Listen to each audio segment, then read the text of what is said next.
Hello and welcome back to our final lecture in the series. And today we're going to be dealing with a very interesting question. And in truth, I can already tell you we're not going to get to a total answer. What happened to the Jews of the Golan from antiquity? So we're going to try and look today about the different archaeological and historical evidence of what happened to the community that lived there for over 800 years, from the time of Yanai, the Hasmonean Yanai, for the 1st century BCE, until where we recognize an abandonment sometime in the late Byzantine period, 7th, 8th centuries CE. And one of the things we'll see is that it seems to have been there was an abandonment over time, but we'll present the evidence for that soon. And what could have caused that evidence? What could have caused that abandonment? What event? Is it one event? Is it a number of events? And actually what happened after to the sites in the Golan, to the Jewish sites of the Golan, after they were abandoned. Before we get to some of the different events, we should mention this is not really just a question of Jewish Golan.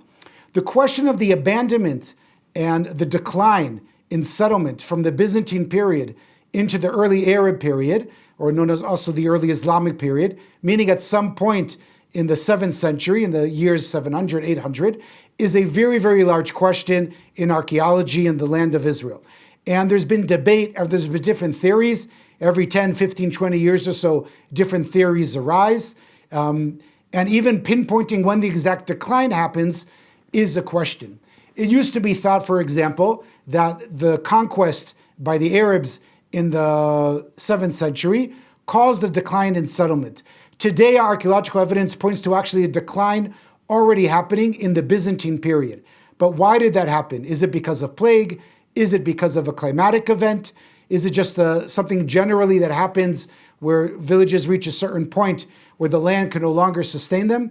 These are questions that archaeologists are dealing with all of the time in different areas of the country. Furthermore, it's not just a question of Jewish sites. It's a question of many different types of sites, especially of Christian sites. And I can pinpoint it to the area of Palestina Secunda. Palestina Secunda is the area in the Byzantine period, which includes the Galilee, the Golan, northern Jordan, and with its capital being in Skytopolis, the modern-day area of Beit. In that area, there is a large Jewish population, but also a large Christian population. And we know they were there upon the Arab conquest in the 7th century, although they may have already begun in decline. And some point in the Middle Ages, there's a very, very sharp decline in settlement. But when exactly did that happen? It's not clear.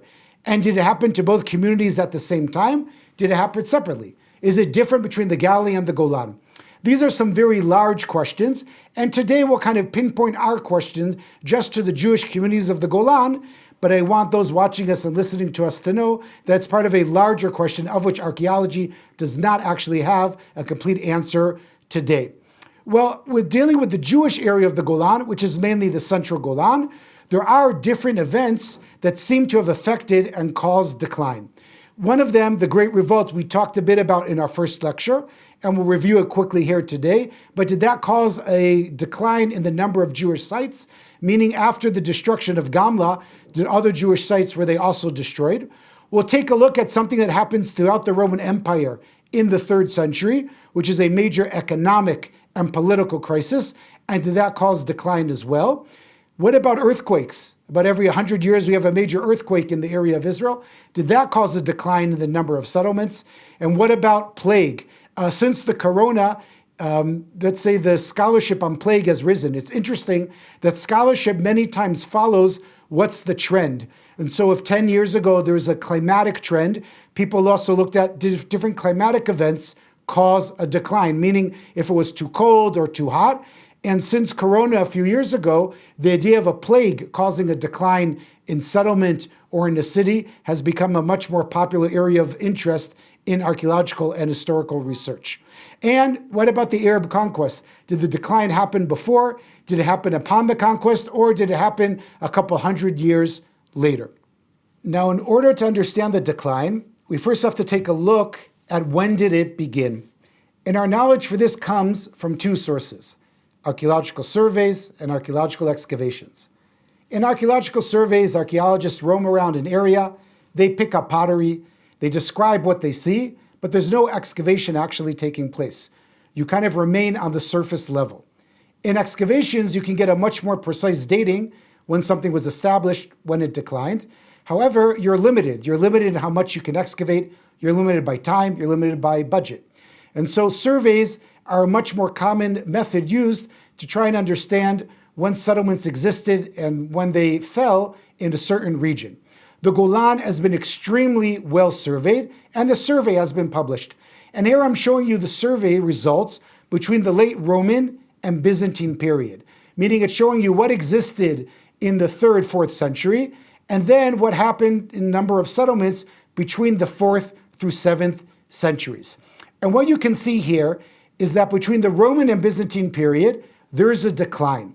This is important because the decline and the disappearance of some of the Jewish villages, which again I said is part of a larger question, but will be the focus of this lecture, we can see that it already happens in the beginning of the Byzantine period. Now, I remind you from our second lecture, the Byzantine period is the time of the construction of beautiful synagogues, of wonderful architecture that remains until today in the Golan. Nonetheless, you can see a decline in the number of settlements between the Roman time to the Byzantine time. Now, if you notice that here I showed you a graph based upon the Golan survey, showing you the Hermon, the northern Golan, central Golan, and the southern Golan. Again, the central Golan being the major Jewish area. The decline is actually found in all areas. It's not particular just to the Jewish area.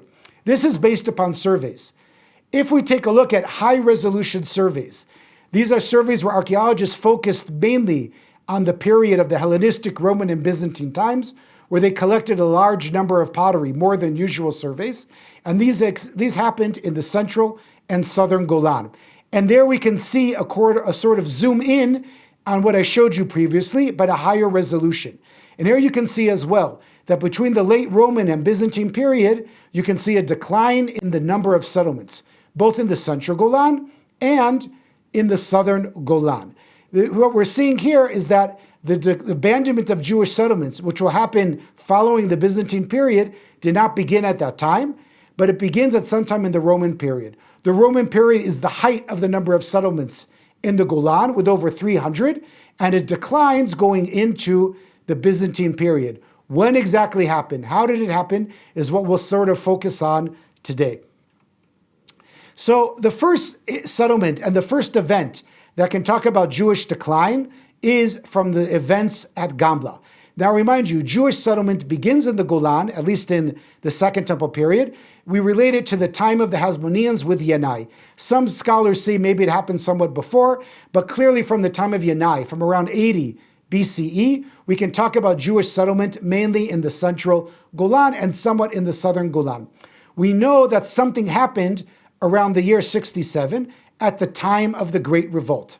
I remind you that this revolt, which begins in 66, and mainly in 66 and 67 CE, happens in the Galilee in the Golan, and reaches its height with the destruction of Jerusalem in the year 70.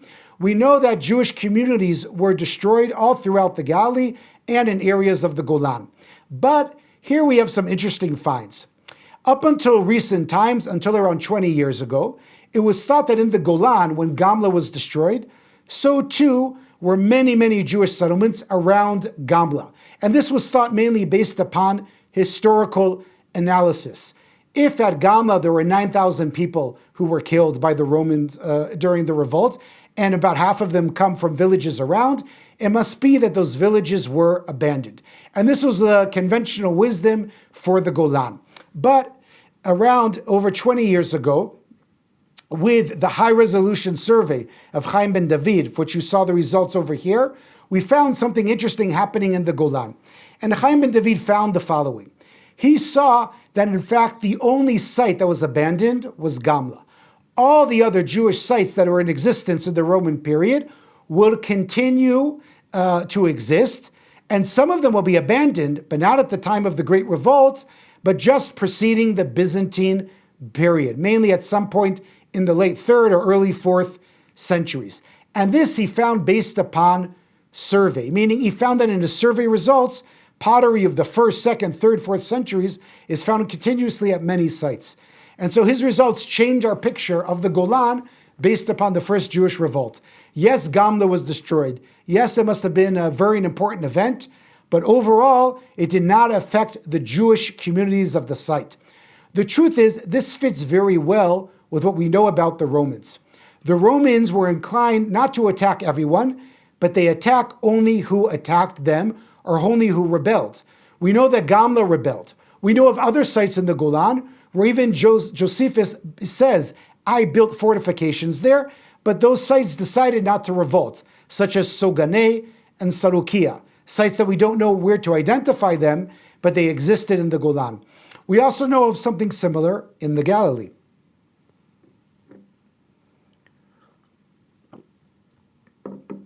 In the area of the Galilee, we know, for example, Migdal was destroyed at the time of the Great Revolt. We're actually just preceding the destruction of Gamla. But Tiberius decided not to revolt, as did Sepphoris. And the Romans did not destroy those sites at all. They let them be because, in the end, they showed that they were faithful to Rome. A similar picture then might be said of the villages of the Golan. Yes, some might have joined in with Gamla, some have revolted, probably refugees from the Galilee as well went there. But if you were a village who in the end decided not to revolt, the Romans were inclined to let you live. So the Great Revolt does not seem to be a reason for Jewish abandonment, and Jewish settlement continues in the Golan following the Great Revolt. Well, we do know that villages disappear, but it's not from the Great Revolt. Here's also this is a map based upon the survey of Chaim ben David from the Jewish area of the Central Golan. And he found, again, this is based upon survey, he found that a number of villages disappeared in the Roman period in the Jewish area.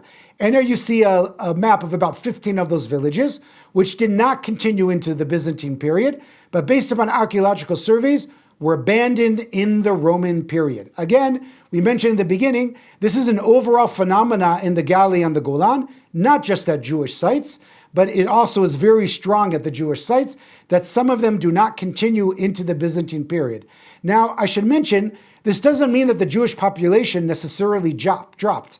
It could be that where you see the orange squares, those sites in the end went to Byzantine period sites, and the communities decided to abandon their sites, but it's not they abandoned the Golan at all, and they just continued to live at sites in the Byzantine period. They decided to abandon the sites, but they lived more or less nearby, and they coalesced at certain more central sites. We don't really know if that's what happened, but it's conjecture and it's a possibility. Only further excavation will allow us really to know what happened. I want to talk about evidence from two sites that were abandoned, not at the time of the Great Revolt, but before the Byzantine period. And maybe they can give us a clue of what happened to some of the Jewish settlements. And here I'll talk about two sites, one of which we've looked at throughout the lecture series, and one we haven't talked about too much. And that's the site of Majulia and the site of Fachura, which is near Katrin. Why do I mention these sites? Because these sites were surveyed, but more important, these sites were excavated. Especially Majulia, which had wide-scale excavations, and Fachura, which had some salvage excavations near the road. The important thing is that while these sites were excavated, coins were found at these sites.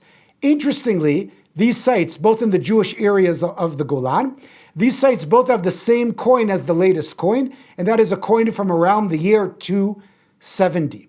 Meaning that these sites did not even continue into the 4th century, but something happened around the year 270 that caused the abandonment of these sites. And these sites did not continue. Now I should mention, these sites exist at the time of the first Jewish revolt, meaning they exist along with Gamla. Unlike Gamla, they continue. They were not destroyed. And they continued to live there until sometime in the late 3rd century. Well, what happened? What caused them not to live there? Now again, I don't know where they went to.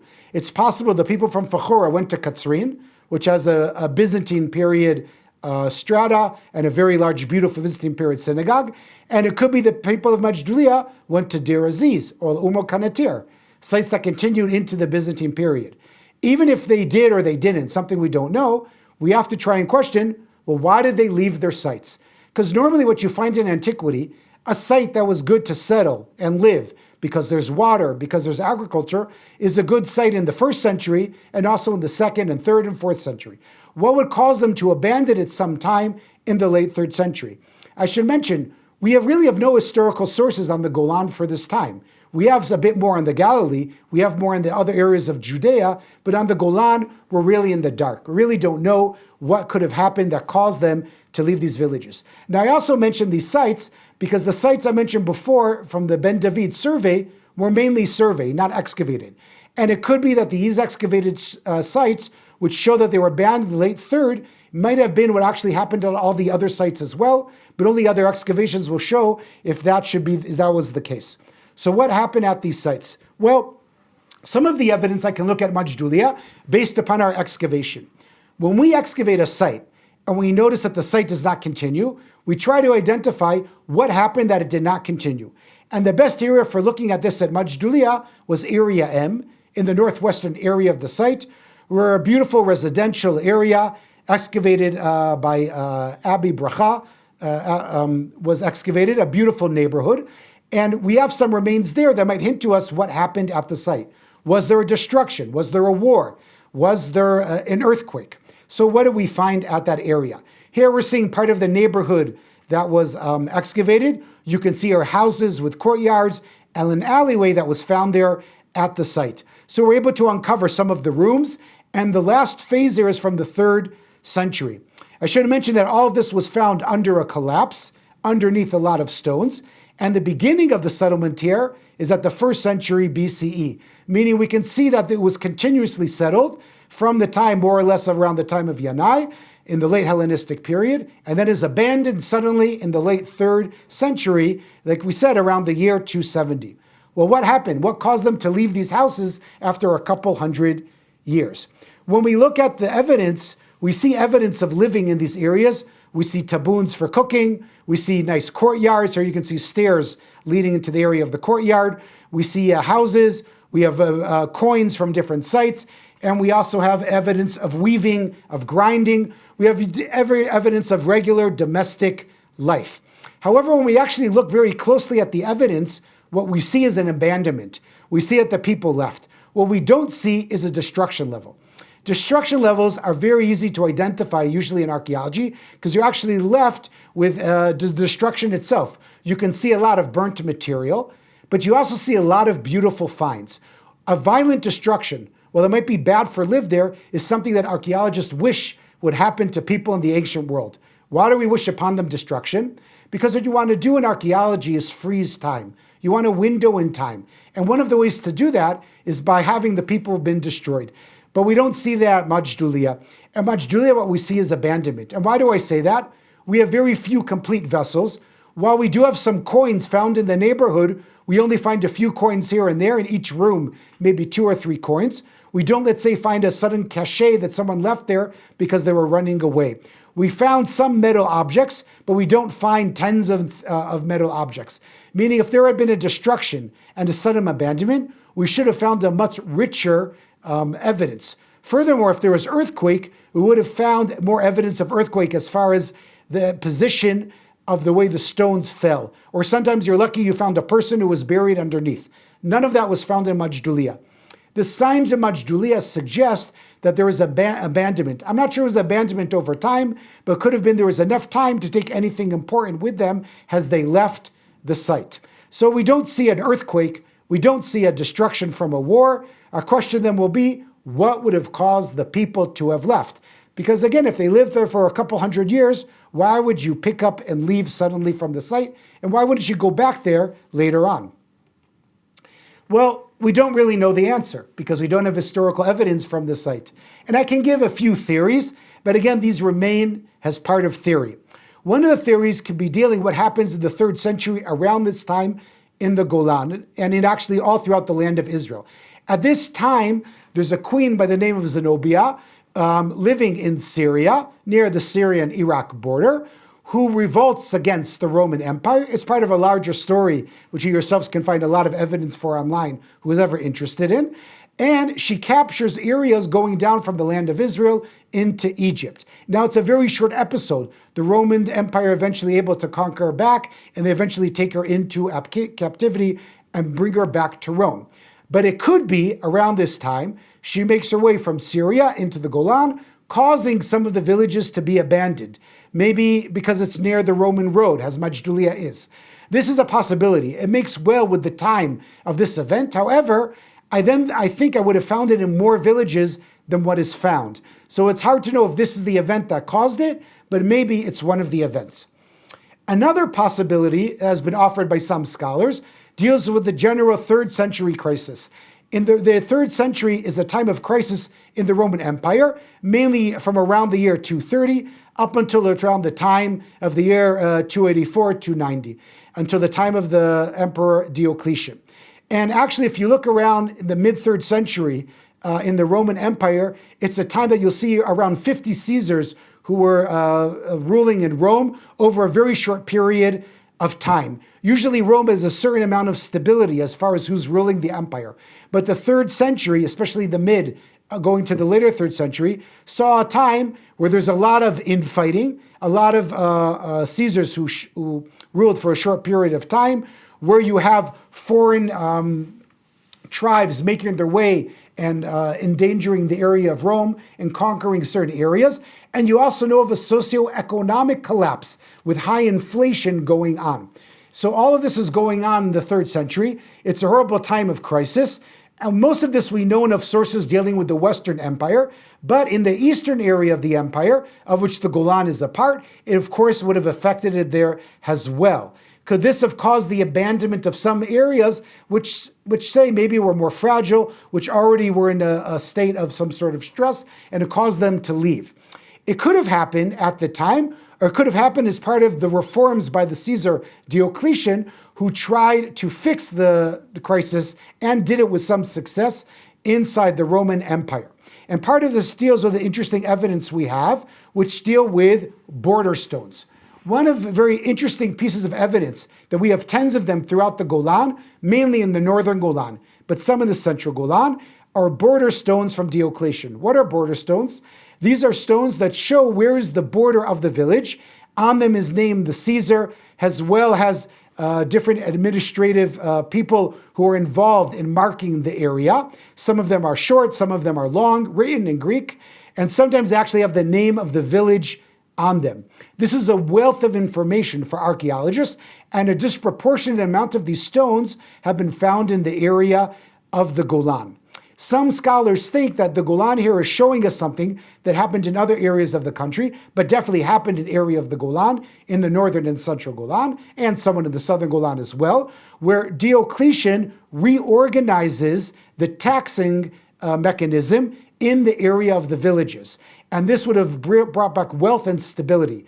It could be within those reforms where he's taxing the different lands, and he's taxing the village as a whole for those lands. It may have caused some of the people to leave their village and join other villages. And in that case, it could be that actually it's not the crisis itself, but the reforms of Diocletian, which caused the people to abandon some of the villages. We don't know if this is the case, but this is another theory that may explain why some of the villages were abandoned preceding the Byzantine period. Well, again, we looked at some of what happens in the Roman period. What happens now in the Byzantine period? The Byzantine period is the time of Christian rule, so we go over from Roman into Christian rule in the empire. We should note that this is one of the areas where there actually is not a war taking place in the land of Israel, which causes us to go from one ruler to another, but it's something that happens within the Roman Empire. If you ask someone living in Rome in the 4th century, are you now in the Byzantine period? Of course, he would say no. He would actually think it's just a continuation of the Roman period. The major difference being that within the 4th century, Christianity becomes on the rise. It will become the preferred religion of the empire and eventually become the only religion of the empire. At this time, also in the 4th century, something that happened earlier but will gain more prominence is the split of the empire into two areas, into an Eastern and Western empire. But overall, for the people, they'll continue living where they were living. The difference being that some of them will convert into Christianity. To what extent did the Jews of Palestina Secunda, the Jews of the Galilee and the Golan, convert to Christianity, as did their pagan neighbors? This is something that's in somewhat debate, but overall we do not see a lot of evidence for Jewish conversion at this time. When we look at the Byzantine period, we see a decline. We see that sites were abandoned. So we see it's kind of beginning in the late Roman period, but it will be continuing in the Byzantine period. Now, some of this we even see in the areas of the cities. For example, I take the city of Paneas, Caesarea Philippus, which is the major city in the northern Golan. I remind you something we mentioned in our first lecture. The central Golan, where most of the Jews are living, is unique in that there's actually no major city there. It depends where you are, but the closest city to the central Golan is either Banyas today, or Hippos Susita. The city in the area of Paneas, something happens in the 5th century. And here I'm reading from the report of Moshe Artal, who, when in his publication of Banyas, notes the following. In the 5th century CE, the town was destroyed. Everywhere in the excavated areas, evidence was found for destruction and abandonment. Something happened to the city of Panyas that we don't really know what happened. But this is a major city, a city that was likely important to the Jews of the central Golan, as it was important to the Christians living in the northern Golan. And our question is, did it affect at all the rural Jewish area in the central Golan? Were they also somewhat destroyed, at least some of them, at this time? So we'll look now for the archaeological evidence in the Jewish area of the central Golan. Our evidence comes mainly from the area of the synagogues. We had mentioned in our second lecture that around 31 synagogues are known in the Golan, of which we know of the 10 excavated, 2 date to the Roman period, Majulia and Gamla, and these are not important now for understanding the Byzantine period, and another 8 date to the Byzantine period. With the exception of Katrin, at all of the other excavated sites, really the only building that was excavated was the synagogue, meaning that you don't really know what happened to the village, but that's the evidence that we have. So we want to know, when were these synagogues abandoned? What happened to them?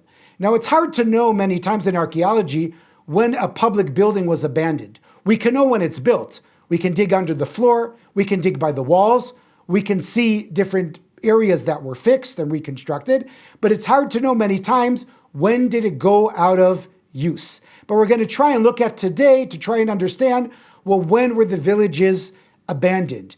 The theory being is that a Jewish village needs to have a synagogue. And a synagogue does not exist without a Jewish village.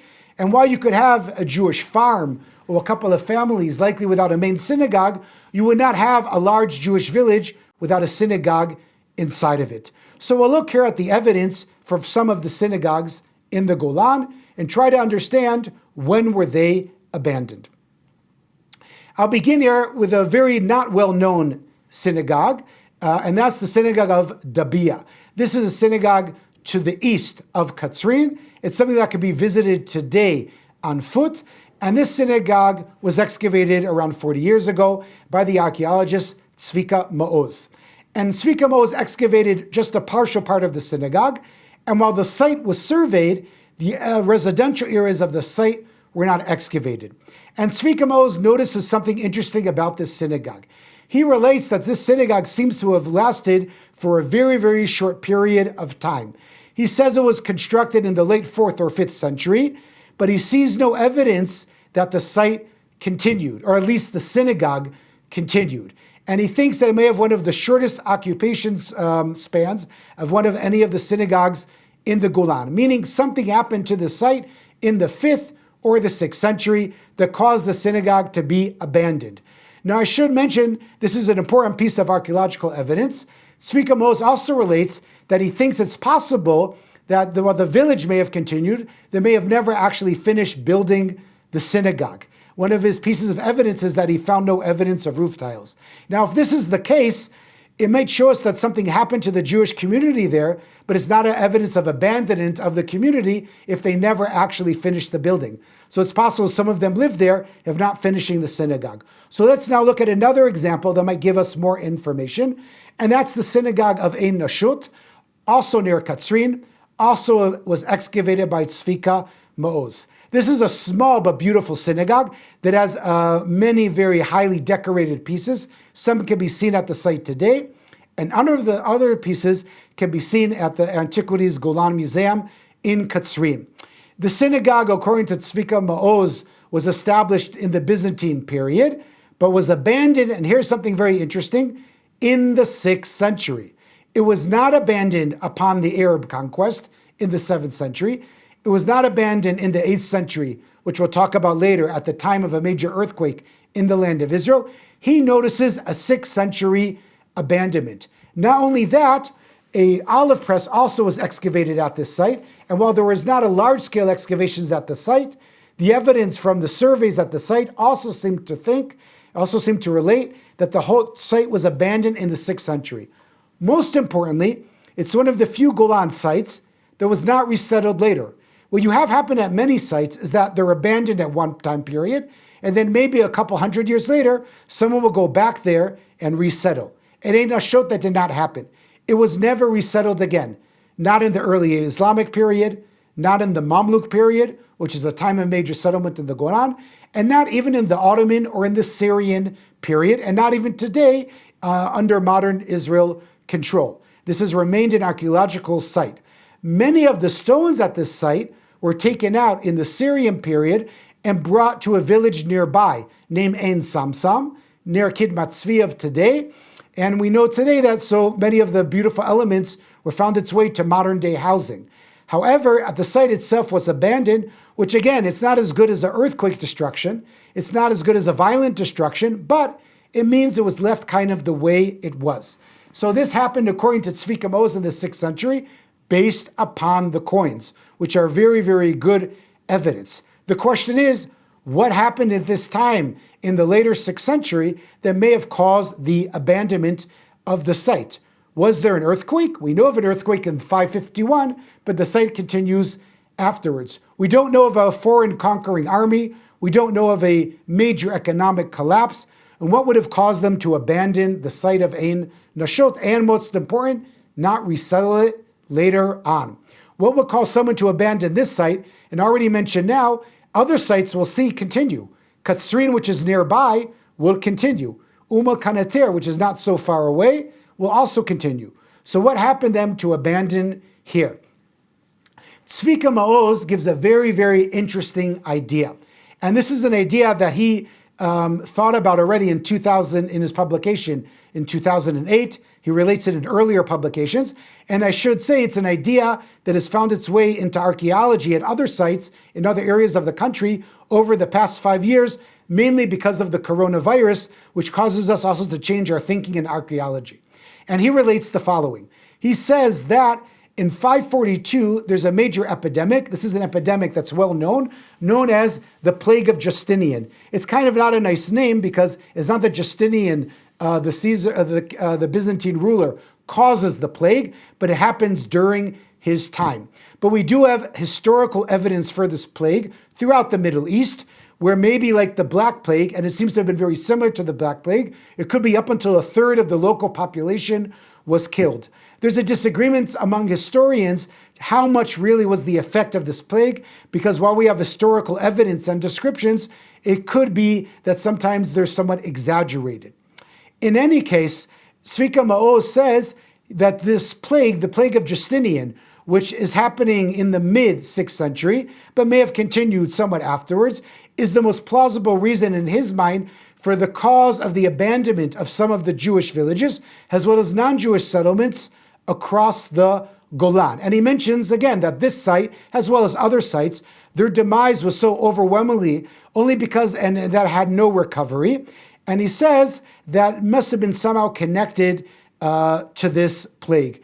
We can't say that that is definitely the reason, but more recently it's been suggested that the plague was one of the reasons causing the decline in settlements of the Negev in the time of the Byzantine period, showing that there is a decline in Byzantine settlement before the Islamic conquest in the 7th century.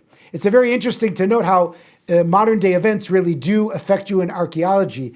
It's not that no one ever thought about it before, but it came much more into an area of let's see if we can identify, let's say, evidence of plague. And this really was brought on at the time of the coronavirus. virus. I now want to look at an additional site, at the site of Kanater. Kanater, near the village of Nator, is a very well-known site, open to the public, where a very beautiful synagogue was found. And what was found at this site, that the site was abandoned, as we should say, the synagogue was abandoned in the year 749, at the time of a major earthquake that hit the land of Israel, which we'll talk about more in detail soon. But the archaeologists there noticed something very interesting. They noticed that the synagogue was abandoned in 749. By the way, how did they see the synagogue collapsed in 749? Because the walls were found and the columns were found located in such a way that they all fell at one time in a certain disposition that relates to earthquake. Meaning if you find part of the wall, course after course after course, found one after the other in its place, the best explanation for that is that it fell due to an earthquake. But they found that the synagogue already underwent major changes before the site was in an earthquake. Here you can see is what the synagogue looked like when it was excavated, seeing the collapse mainly caused by the area of the earthquake. But when they excavated the site, here you're now looking at the site during its excavation. Notice the columns on the floors, but notice in the back of the site, on the northern wall, you can see rooms that were made prior to the 749 earthquake, maybe 50, 60, 80 years before. Meaning the Jews at the site, if it was still a Jewish site, made a change in the synagogue.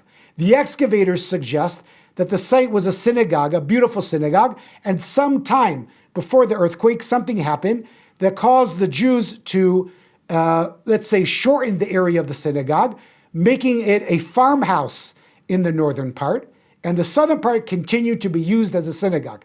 It's also possible that it went out of use as a synagogue totally, and the final abandonment was only in 749.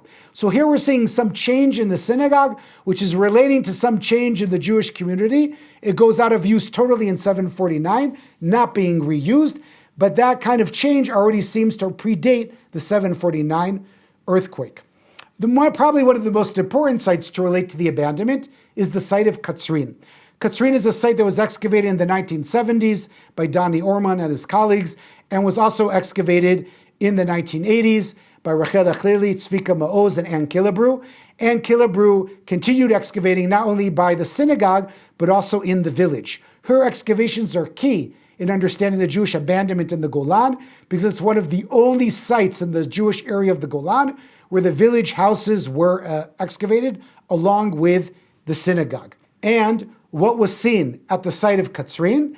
It was seen that the villages, along with the synagogue, were abandoned around the time of the 749 earthquake. At some time in the 8th century, it was abandoned. And Killebrew relates that following the abandonment of the synagogue, where the pillars were found fallen, probably due to the earthquake, found fallen mainly in their place, the synagogue then was really not resettled until the Mamluk period, meaning there's a gap of 500 years. Who lived there in that time? She relates to them being squatters, some sort of squatters living in the village houses, living in the synagogue, but no real use of the synagogue. Probably saying that the Jews abandoned the site following the earthquake, only to be reused later actually as a mosque, a Mamluk period mosque that was used in the northern part of the synagogue. So that happens at Katrin. So Katrin is similar to Kanater in that the final abandonment seems to be around the mid-8th century. Another synagogue site for which we can learn about abandonment of the Jewish village is from Deraziz. Here too, really only the synagogue was excavated and not the village houses. Deraziz is a very interesting example because this site also excavated by Tzvika Maoz and later excavated as well by Oren Zingbaum, along with Chaim ben David, who excavated with both of them, shows that this synagogue was built, we're not exactly sure when, there seems to be a phase from the 1st century, but clearly from the 4th century, and then underwent changes over time, but the final abandonment is much later. The final abandonment of the synagogue is within the early Islamic period. It goes past the 8th century and continues into the 9th, 10th centuries. The question is, in the 9th, 10th centuries, is it still a synagogue or is a different population living there? And to that, we don't actually have an answer. So it could have still been Jews in the 9th, 10th century. It could have become a different type of building at that time, as Sfika Ma'oz suggests. Chaim Ben David thinks it still probably likely remained a Jewish site. And if it became another building, was it then used as part of a monastery? Did it become Muslim later on? This is something we don't know. But we can say that the synagogue building itself as a public building was still in use going past the year 749. Well, if I take a look at some of the archaeological evidence, what do I see? I see a complex situation. I actually don't see a final answer, which is great for research. It's great for a reason to continue going on and looking at it, but it makes it hard to actually give a final answer. Take a look at this, what I've shown you over here, of kind of summarizing what we saw. And take a look, we can see that Ein Nashot, for example, established in the 5th, but is abandoned in the 6th. Dabiya abandoned sometime in the 6th. But Katrin is only abandoned in the 749. Deraziz continues past 749. Kanater abandoned finally in 749, but changes happened earlier. This relates that the Jewish abandonment is a complex situation. It seems that it was not abandoned at one time. And it leaves the question, just as we asked for between the Roman and Byzantine period, could it be that when we say abandoned, it means the Jews continue living, but they went to some more central sites? Or did they abandon altogether, meaning that there's a drop in the local population? It does seem, however, that the year 749 was an important year, causing an abandonment at many of the Golan sites. Now, 749 is just a series of earthquakes that we know of happening in the land of Israel. The truth is, about every 100 years, there's a major earthquake in the land of Israel, not always in one area. And this is mainly due to, of course, due to the Syrian-African rift. And while many times it's in the area of the rift, other areas can be affected. Here you have a list of some of the earthquakes that relate to the time periods we talked about. And I should mention, an earthquake does not always cause a major abandonment. For example, there's evidence in Katrin for an earthquake, probably around from the year 419, but the site wasn't abandoned at that time. In fact, the synagogue goes under reconstruction and the site continues. So not every earthquake caused a major abandonment. But the 749 earthquake is a particularly well-known earthquake in the land of Israel, causing a major destruction. By the way, we're actually due for an earthquake soon. The last major earthquake we had in Israel was in 1927. Before that, we have the famous earthquake that hit Sfat in 1837. And so the country is kind of due for an earthquake because we do have a major one every 100 years. But the 749 one seems to have been a particularly violent earthquake. Major you see earthquakes, and you can find modern day examples of this. While earthquakes can cause destruction, it's more rare that it causes a site to be abandoned altogether. When does it cause a site to be abandoned altogether? If that site was already in decline. And then it will be the straw that broke the camel's back. Well, what do we know about the 749 earthquake? Here I'm bringing you a piyut, part of Jewish literature found from the Cairo Geniza, which describes this earthquake. The other earthquakes I showed you have some archaeological evidence and some historical literature. But the earthquake of 749 is particularly well known. It's well known because it's mentioned in Islamic sources, in Jewish sources, and in Christian sources as well. Some very close to the time of the earthquake and some afterwards. And it's mentioned that it hit different spots. We know evidence, by the way, of this earthquake from archaeology as well as different spots. So we know of this earthquake hitting, and now it's widespread, in Jerusalem, in Jericho, in Beit Shan, in Kanater, in Susita. We know of many different sites that were hit at this time, in Tiberia, that were hit at this time. Some of them abandoned because of this earthquake, such as Beit Shan, such as Kanater, and such as Katrin. It was so violent, in fact, what you're seeing here is a prayer that was found in the Cairo Geniza, and here I'm using Margulius's translation. It's actually written, the prayer is written in Jewish Arabic. What does that mean? It was found in the Cairo Geniza, where anything written in Hebrew letters was saved, and but it's written in the language of Arabic, but in Jewish, in Hebrew letters.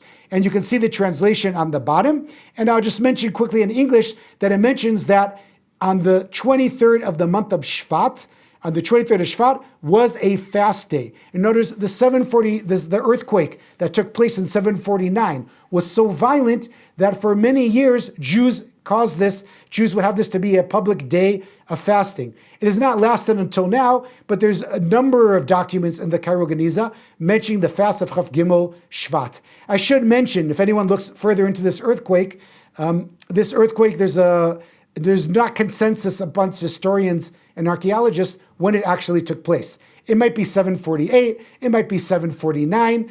There's a Christian source that says it happened on January 18th, but January 18th, 749 comes out as Chaf Dalet Shvat and not Chaf Gimel Shvat. So there is some archaeological and historical debate exactly to when the earthquake happened, but we do know that it was a major event.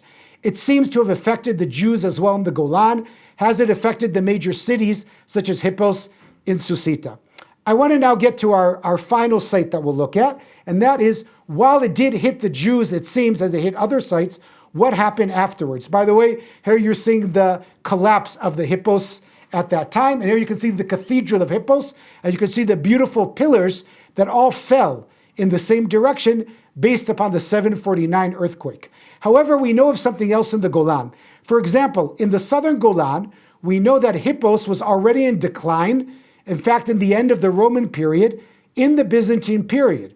And eventually, Hippos stops being a major city, and 749, it's the straw that broke the camel's back, and it's totally destroyed and abandoned.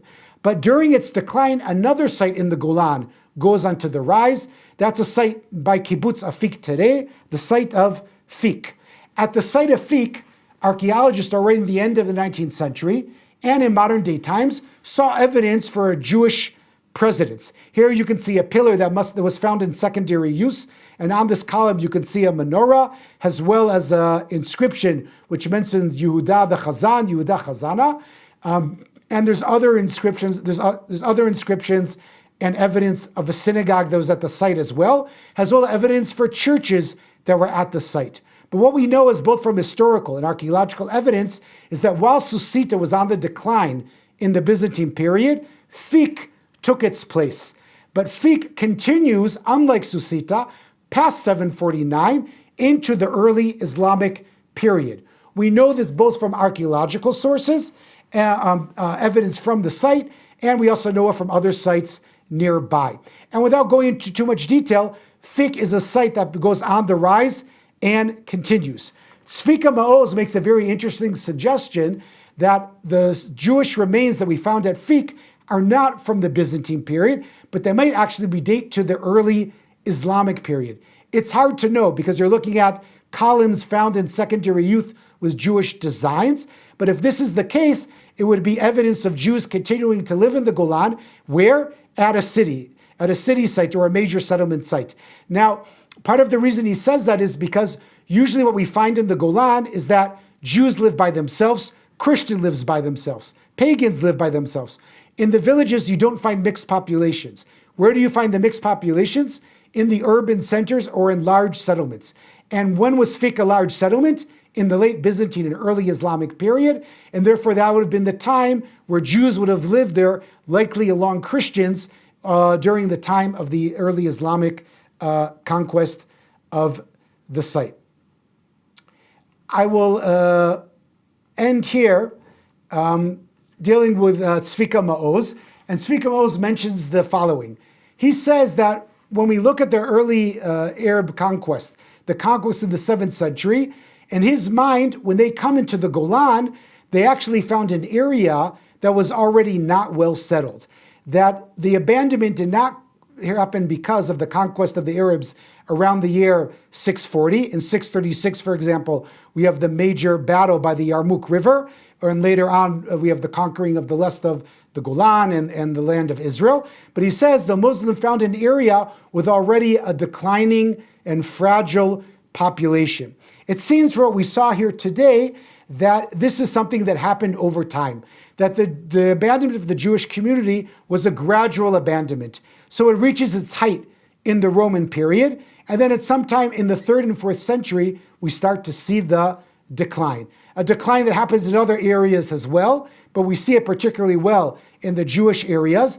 It continues into the Byzantine period, and although there's a decline in the number of settlements and likely the number of population, the Jews still build beautiful and highly artistic synagogues, of which we see today. And these are eventually abandoned along with their settlements over time in the 6th and 7th centuries. Probably that abandonment is connected to the Justinian plague and probably connected to earthquakes. Again, plague can hit one village and not another village.